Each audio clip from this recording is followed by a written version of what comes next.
Salve, salve, pessoal. Prazer estar assistindo essa edição do Flow, hein? Essa semana até mandei mensagem na DM do Álvaro falando que estava ansioso por esse programa. Um dia quero cumprimentar todos vocês e tirar uma foto. Vocês que estão na mesa são meus ídolos aí. Hoje foi divulgada a foto do Sagitários à Estrela. Eu queria entender como é possível correlacionar os estudos do Álvaro e do professor com os avanços que a gente está fazendo no estudo do universo. Abraço. Boa. É mesmo. Hoje, só para explicar para a galera, né? Um dia histórico aí para astronomia. É, um dia histórico. Essa Nós imagem... vimos o buraco negro no centro da galáxia, cara. Saiu a foto dele. Eu ouvi falar sobre isso, cara. Isso tem... qual que é o grande impacto dessa porra, Sérgio? Cara, primeiro que é a comprovação aí do que o Einstein estava certo, né, cara? O Einstein que desenvolveu tudo isso aí que a gente viu hoje, o cara desenvolveu só com o lápis e o papel há 100 anos atrás. E hoje nós vimos mais uma comprovação de que ele tá certo. E aí o pessoal falou assim, nossa, mas é igual a do outro. Ainda bem que é igual. Ainda Porque bem. aí, cara, ele tá mais certo ainda. Quer dizer, as leis, né, realmente são universais ali, funcionando em todos os cantos do universo. Se não fosse igual, Aí fudeu. ia ser um problema. Total. E a galera aí ia pegar. Aí ia ter que ver uma nova física, novas equações. A gente retrocederia algumas décadas? Cara, assim, não sei se retrocederia ou também podia até servir para dar um salto, né? Não ia mudar a taxa do dólar. É verdade. Nem o preço da gasolina. Não, mas esse só sobe, segundo Einstein. Então, no mas Brasil. aí tem uma coisa muito legal, cara, porque um cara veio assim e falou assim: tá bom, cara, mas isso aí, o que isso aí vai impactar na minha vida hoje?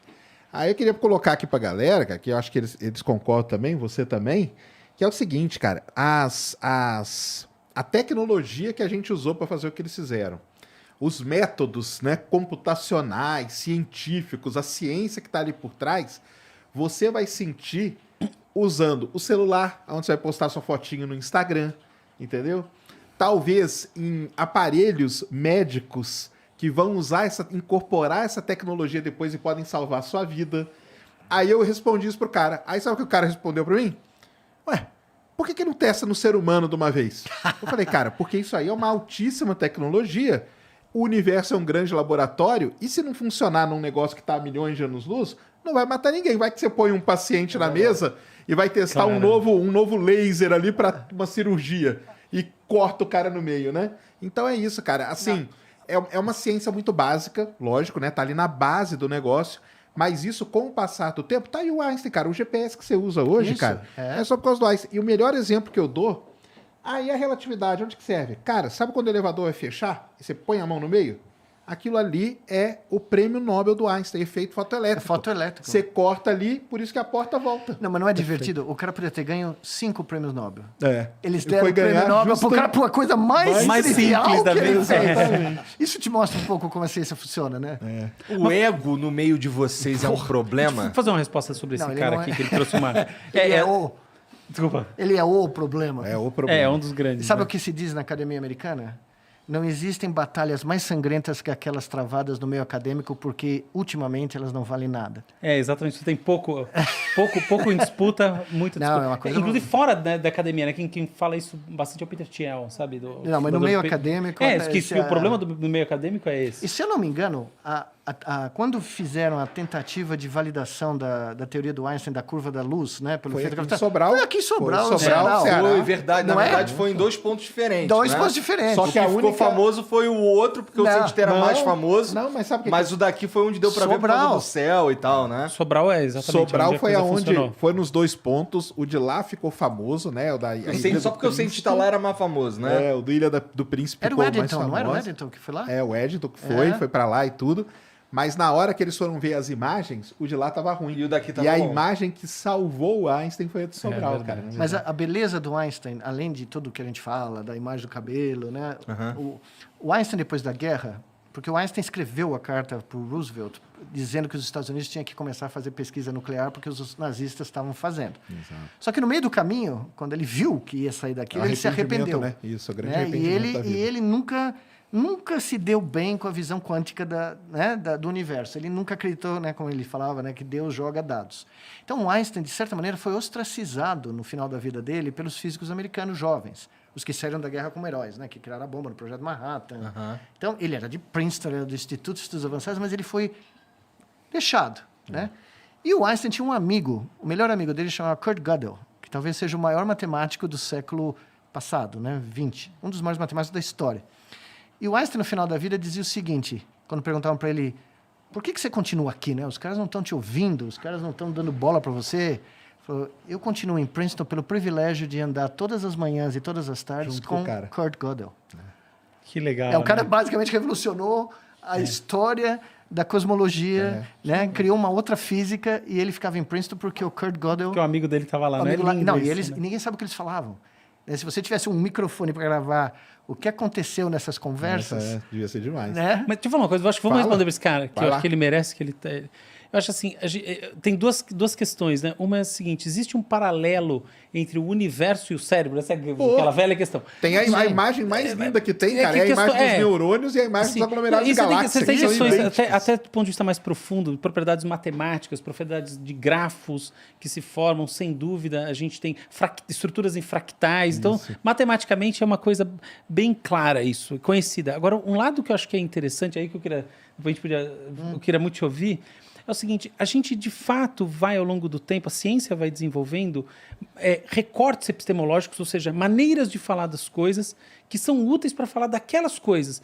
E ainda que as propriedades das formas anteriores, ou mais, a gente chama assim, mais generalistas, permaneçam verdadeiras, aquela forma que está ali naquele recorte é importante, vamos dizer assim, ela é insubstituível. Então, por exemplo, as leis da física, elas valem para o universo inteiro. Tá? As leis da gravitação quântica e todas elas. E elas valem dentro do cérebro, ninguém tem dúvida. Mas, eventualmente, você não consegue descrever um elefante pela célula. Aí você precisa da biologia. E as leis da biologia, por assim dizer, ainda que elas não possam jamais negar as leis da física, elas têm a sua beleza própria, elas têm um conhecimento próprio. E em cima dela vão surgindo as outras camadas, a camada da medicina e assim por diante, a camada da psicologia, do mental. E elas todas, no fundo, elas não estão brigando entre si. Eu acho que assim, quando você está no começo da carreira acadêmica, de pensar o mundo, parece que elas estão brigando. Mas depois de um tempo, você vê que isso é uma tremenda ilusão. Eu queria te ouvir sobre esse encontro das diferentes ciências. Como você vê isso? Bom, eu sempre trabalhei com áreas multidisciplinares, né? Desde o começo da minha também sou formação. apaixonado por Eu nunca, mesmo quando em medicina, eu queria fazer, se eu fosse fazer medicina, eu provavelmente faria clínica médica e faria, era o que eu planejava fazer, né? Tratamento intensivo, porque eu me sentia bem na situação extrema, né? De ter que raciocinar rápido, de ter que ter múltiplas variáveis, processar muito rapidamente e tomar uma decisão. Só que, evidentemente, quando eu comecei a ver o que era a ciência, né? Porque eu cheguei nos Estados Unidos e não tinha a menor ideia do que era a ciência, né? Quando eu cheguei lá e comecei a ver acima das nuvens, tudo que eu trabalhei na minha carreira foi multidisciplinar. Tanto é que o centro que eu dirigi por 20 anos, o Centro de Neuroengenharia, foi o primeiro centro nessa área no mundo, mas ele cruzava entre engenharia biomédica, ciência da computação e neurobiologia. E os nossos alunos vinham de todos os lugares. Nós tivemos aluno de filosofia, fazendo doutorado, né? Então, eu acredito piamente. Mas o que eu acho que é mais interessante é que existem leis, aparentemente, que escalam desde átomos até, né, os sistemas complexos macroscópicos. Então, por exemplo, código distribuído é algo que a natureza usou desde proteínas, genes, células, cérebros, até grupos sociais. Então, quando você... Mas o que tu quer dizer com código distribuído? É que nem é um código populacional. A resposta não está num indivíduo. O indivíduo não tem o segredo. O segredo está distribuído por uma população. Entendi. Ele foi cortado em pedacinhos. Espalhado. Um quadro. Imagina um quadro que é retalhado em milhares de pedacinhos e cada indivíduo carrega um pedaço do quadro. Para você reconstruir o quadro, você tem que ter todos os indivíduos juntos. Então, é como funciona o mercado de ações. A razão pela qual você não consegue, a maioria de nós, né, que não tem inside information, não consegue ganhar dinheiro no mercado de ações, é porque é um sistema distribuído caótico, onde é imprevisível o que vai acontecer em grande escala de tempo. Talvez em microsegundos, né, você consiga, mas numa escala de tempo muito grande, o clima, né, você consegue fazer previsões de clima num período de tempo muito pequeno, mas em período muito grande, né? Por exemplo, a ventania de Certeza começa a aumentar. a ventania de Montevidéu nunca foi prevista. Né? Ela foi um evento não computacional, não computável. Mas, enfim, a generalização do código distribuído, eu acho que foi uma solução universal encontrada para a natureza para implementar sistemas Concordo, é maravilhoso que você complexos está trazendo isso. dos nossos genoma, dos nossos órgãos, até o nosso comportamento em sociedade. Tá? Então, se você conhece as leis que regem esse código distribuído biológico, você vai explicar múltiplos fenômenos em diferentes escalas. Legal. Né? E eu acredito que os sistemas biológicos, e aí eu sei que é controverso, mas os sistemas biológicos, quando eu converso com meus amigos físicos que entram na biologia, eu venho conversar, o problema é que os sistemas biológicos são muito menos previsíveis do que os sistemas físicos. São mesmo. Você tem um grau de imprevisibilidade, de não computabilidade muito maior. Né? Então, por isso que certas tentativas de aplicar, né, coisas clássicas da física clássica na biologia sofrem com esse problema. Né? E não é à toa, né? Porque você está falando de um sistema biológico que evoluiu ao ponto de um ser humano... Né? Imagina, quando eu paro para pensar no Einstein, criando o que ele criou, a dilatação do tempo, né? Imagina o cara falar que o gêmeo vai numa nave espacial, deixa o gêmeo aqui, viaja na velocidade da luz, quando o cara volta aqui, esse cara envelheceu e ele parece um bebê ainda, entendeu? Porra, da onde o cara tirou? Né? Só que se o Einstein estivesse vivo, eu ia perguntar para ele, o que você acha que aconteceu na percepção do tempo do gêmeo que viajou? Nada. Para ele, o tempo correu naturalmente, né? Mas do ponto de vista do cérebro, do cara que foi e do cara que ficou. O Einstein tem um diálogo que eu publiquei no meu último livro, que talvez seja o diálogo mais... Para mim, foi a coisa mais impactante que eu li, talvez na minha carreira, quando ele encontra o Tagore, que era um poeta indiano, prêmio Nobel. Imagina, o primeiro prêmio Nobel de literatura da Índia era um Brahma, né? Era um cara da elite, mas um filósofo, escritor, poeta. Ele ganhou pela poesia dele, né? E ele encontra o Einstein 2 vezes em Munique, na casa do Einstein.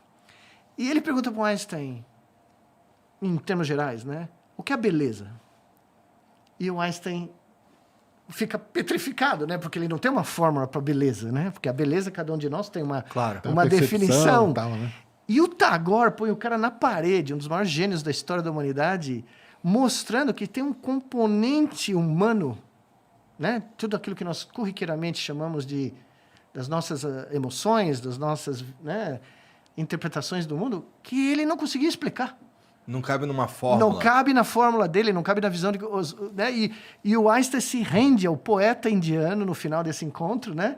E fala, apesar de você ser o religioso de nós dois, eu acho que eu tenho uma religião mais dogmática do que você. Exatamente. Mas ele é sempre honesto, né? Não, ele Que é muito bonito honesto. isso. É uma das pessoas que eu admiro por causa disso, por causa do fato dele, inclusive, reconhecer que ele estava sendo dogmático e que se ele acreditasse no que o Tagore estava dizendo, que a beleza é não computável, que não existe uma descrição física, você não põe uma fórmula para dizer, né, o lindo, o belo, né, ele destruía a visão de universo dele.